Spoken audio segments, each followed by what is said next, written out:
Hi friends, তোমরা কেমন আছো? আমি খুব ভালো আছি, আশা করি তোমরাও খুব ভালো আছো। তো আজকে তো সানডে, আজকে আমরা চিকেন করিনি, কারণ দুদিন ধরে যা বৃষ্টি পড়ছে। আজকের ইলিশ মাছ খাওয়ার দিন।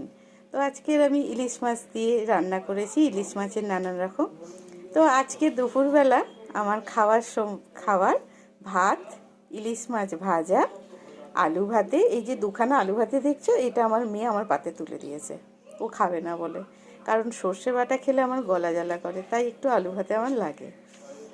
তো এই যে ইলিশ মাছ সর্ষে বাটা করেছি, আর ইলিশ মাছের তেল। এটাই আজকের আমার দুপুরের খাবার। তোমরা আজকে সানডেতে কে কী খেলে আমাকে অবশ্যই কমেন্ট করে জানিও। আর আমার চ্যানেলকে ভালো লাগলে লাইক করো, শেয়ার করো, সাবস্ক্রাইব করো। আবার দেখা হবে তোমাদের সঙ্গে নতুন ভিডিওতে।